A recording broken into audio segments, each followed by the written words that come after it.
আমার আজকের ভিডিওটি আপনাদের কাছে যদি ভালো লেগে থাকে প্লিজ ভিডিওতে একটি লাইক দিতে ভুলবেন না।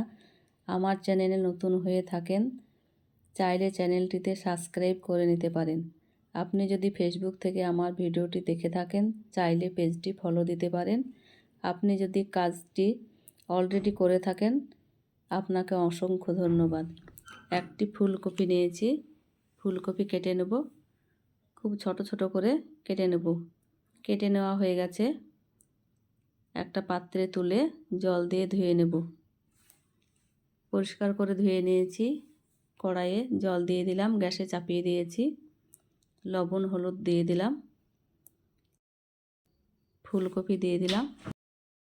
ফুলকপি 5 মিনিট সেদ্ধ করে নিয়েছি, সেদ্ধ হয়ে গেছে। ছাঁকনায় করে ছেঁকে জল ঝরিয়ে নেব। জল ঝরানো হয়ে গেছে। আগে থেকে ছোলার ডাল বেটে রেখেছিলাম, দিয়ে দিলাম। স্বাদ মতো লবণ, লঙ্কার গুঁড়ো, হলুদ গুঁড়ো, জিরের গুঁড়ো, গরম মশলার গুঁড়ো, বেসন 1 চামচ, আতপ চালের গুঁড়ো 1 চামচ, ধনেপাতা কুচি, সব কিছু ভালোভাবে মিক্স করে নেব। সব কিছু মিক্স করা হয়ে গেছে। ব্যাটারটা ঘন হয়ে আছে, তার জন্য জল দিয়ে আবারও মেখে নিলাম। কিছুটা ব্যাটারটা পাতলা করে নিলাম। এই রকম ব্যাটার হবে। ব্যাটারটা হয়ে গেছে। কড়াইয়ে তেল দিয়ে দিলাম।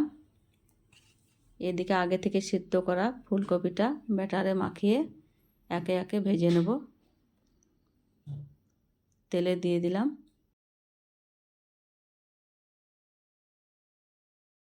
এইভাবে সবগুলাকে দিয়ে দিয়েছি। ফুলকপির পাকোড়াগুলো একদিক হয়ে গেছে, উল্টিয়ে নেব। শীতের মরশুমে ফুলকপি দিয়ে পাকোড়া বানিয়ে খেলে বারবার খেতে মন চাইবে।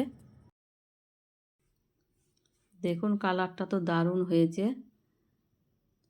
ভাজা হয়ে গেছে। পাকোড়াগুলো তুলে নিলাম, একটা পাত্রে ঢেলে নিচ্ছি। আবারও বাকি ফুলকপিগুলা এইভাবে পাকোড়া শেপে ভেজে নিচ্ছি। পাকোড়াগুলো একদিক হয়ে গেছে। পাকোড়াগুলো একদিক হয়ে গেছে, উল্টিয়ে নিচ্ছি। উল্টে নেওয়া হয়ে গেছে, তুলে নিচ্ছি। বিকেলের নাস্তায় কিছু মুখরোচক খাবার খেতে মন চাইলে ফুলকপি দিয়ে পাকোড়া এই রেসিপিটি একবার করে দেখতে পারেন। খেতে অসম্ভব মজার হয়েছিল।